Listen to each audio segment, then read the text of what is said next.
In 2025, our host Arbana traveled to Paris for a conference on Iran. While there, she met with 4 female activists. Not Silent is proud to present the third of 4 interviews with these brave activists. Maryam, Fakhar. So, can you introduce yourself, where you're from, your name, and where you live? I'm Maryam Fakhar. I was born in Iran and I'm currently here in Paris, France. Can you share your personal story for the international audience? Yes, I was born in Iran in very hard circumstances where my mom and dad were both active. Before that, my dad was a political prisoner during Shah's dictatorship, and he's experienced what the Savak did in those notorious prisons. During the times they were active politically before Khomeini started to kill everyone. I was born after that during really hard circumstances where they were carrying out their political activism undercover. I was born, actually, my story is I was born because I was born in a car before going to the hospital. And then when we got to the hospital, because of their activism and for them to be not exposed, I was taken out in 24 hours. And my dad came and took my mom in 48 hours so they wouldn't be known. In 1988, my mom was killed. And me and my dad, we had the opportunity. He made the sacrifice to get us out of Iran, to be in safety. And he continued his work within Iran's resistance, active all these years, which I always indebted to for the sacrifice he's made. My mom herself, in the writings I have from her, she had written that she loved me so much, or her love was so much for children, that she cared about all the children of Iran to be able to sleep with a home and to have a bread to eat and not be without a mother at night. And she would think of every moment, every day. She would count the days that this regime would be overthrown. And I think that inspiration for women's rights and being active and dedicating my life to helping the women in CRI and the community has come from that. You were very young. How old were you when your mother was killed? I was 6, and she was only 27. What do you remember at the time? How did you find out that she was killed? Actually, they gave the news. I knew and I understood and I heard about it, but I kept quiet and I wouldn't talk about it at all. My dad didn't know if my silence was because I knew or I didn't know. And one night he had taken me out and I was on his shoulder, and I told him that there's 3 stars in the sky. The brightest is mom, the other is me, and the other is you. And my dad asked me, why is the brightest your mom? And I was like, I don't want to talk about it. And I was on his shoulder and I put my hands on his lips so he wouldn't be able to. And then I knew about it, but I didn't say or do it. But when I grew up, I adapted to the life that I had, and I forgot, actually. I don't have any memories of myself younger than 6. Everything I have is after. I don't even have memories of my mom. I only have a few deja vus or of 2 times I slept that in my dreams, she came to my dreams. But I know that all the memories and all the stories I hear from the sisters and the women in Iran's resistance that knew her personally, it's just what's kept those memories and who she was and what she did for Iran's freedom alive into me, and has given me the inspiration that the dedication and her heart, what she did for her people and for me to make that personal choice and be involved and dedicate my life for the women and the people in Iran. Was she in prison? What happened to her? She was, during the same year that many were killed, during the massacres, she was killed. Where she was when she was killed? The city was Kermanshah. So she started the activism at a very young age.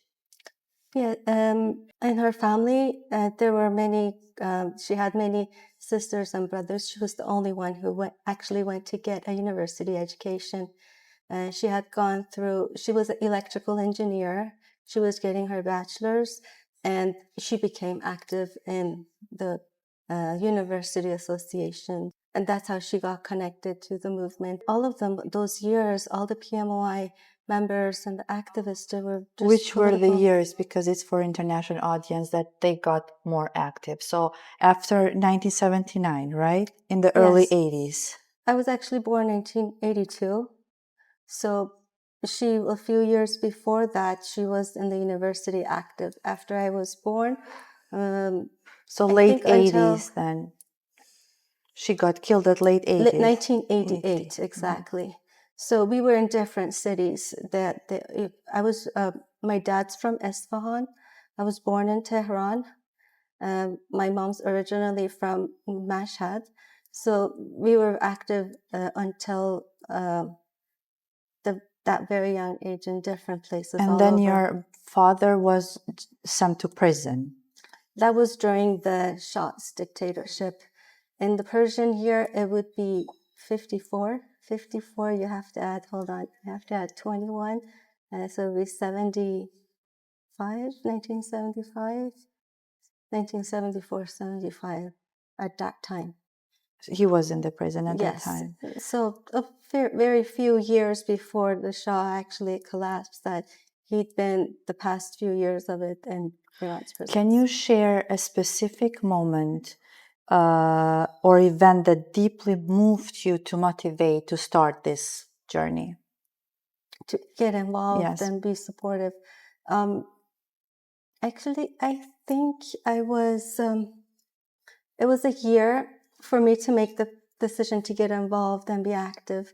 It was the year I came here to France to a football game in Lyon, where Iran was competing with the United States.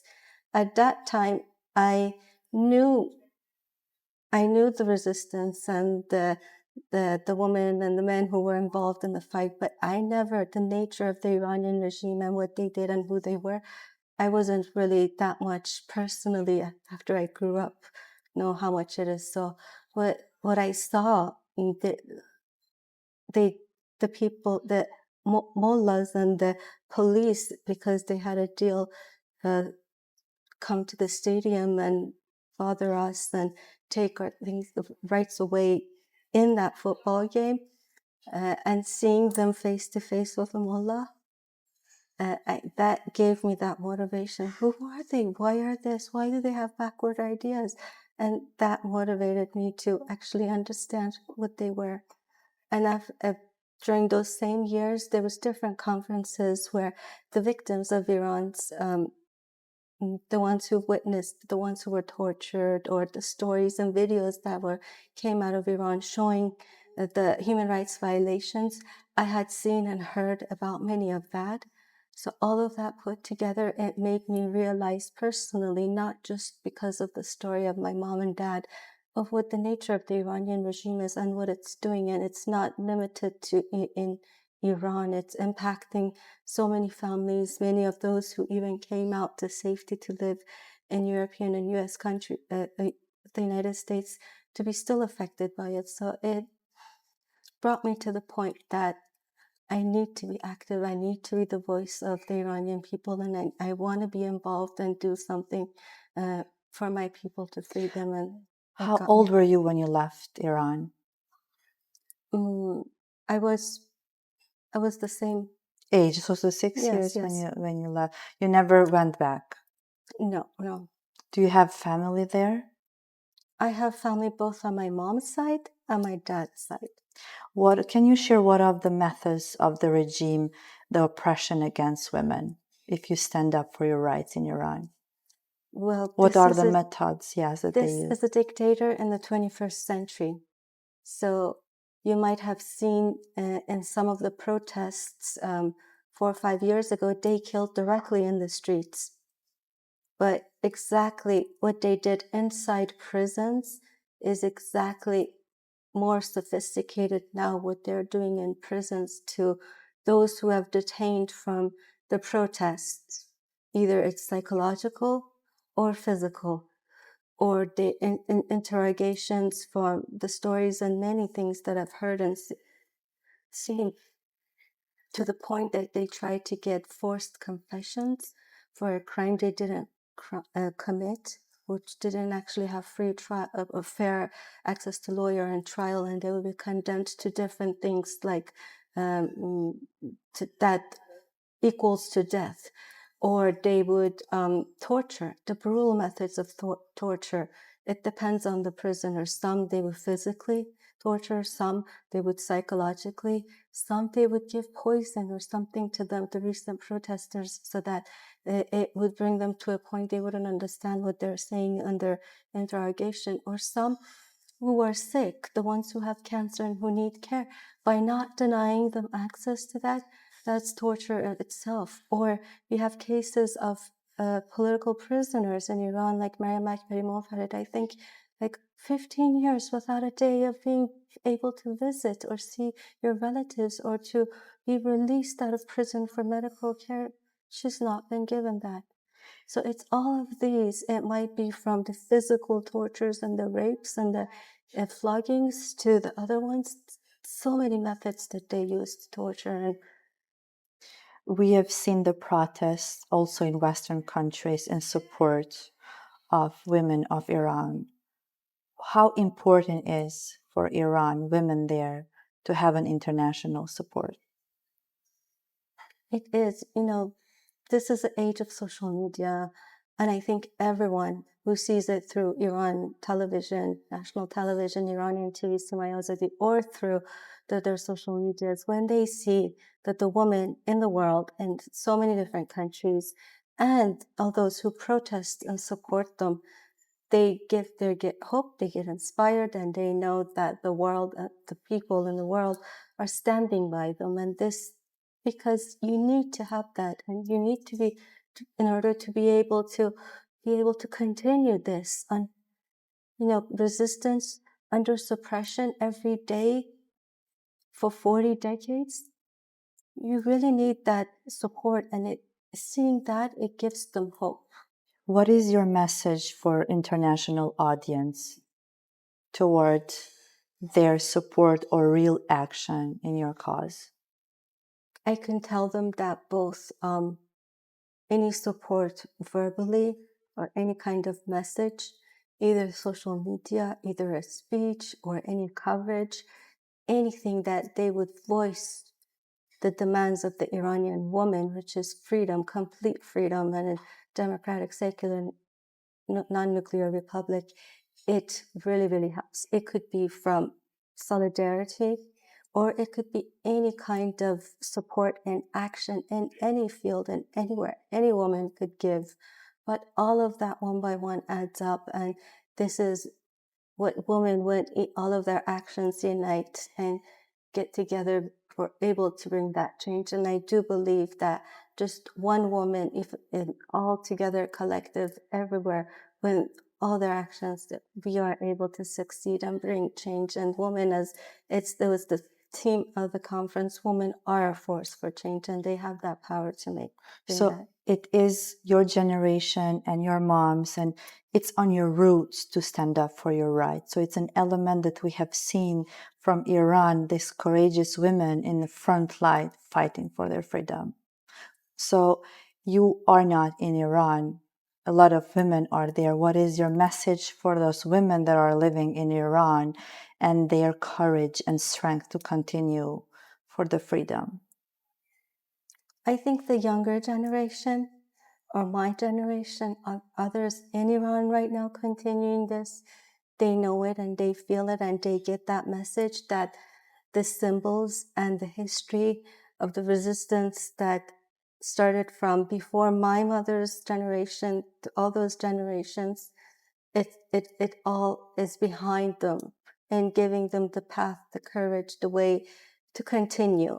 And we give that hope to them, and we are in support with them, and we stand in solidarity with them while they are inside and we are abroad, to continue this and be their voice. And not just our generations, the younger generations of us, and all of those younger generations now in the streets, that you have us and you have our historical achievements and our efforts building up and giving you the experience on the path to help bring this regime down. How can international community better support women of Iran? The international community, I think many states and many governments, I believe that any of them who have an embassy or in with the Iranian regime, they should condition any talks for executions, for Iran to stop at the executions, and directly make a message and call for Iran to abolish the death penalty, which is part of Maryam 10-point plan, and also to sever their ties, both for the policy of the terrorism and the hostage taking, and also to take a firm stance and actually stand against the regime. Don't be scared of what they're going to do. When they see someone scared, they're going to feel like they have the upper hand. They need to stand tough, knowing the nature of the Iranian regime, to hold them accountable and not let them continue their crimes against humanity with impunity. Do you think they are scared because of the nuclear threat?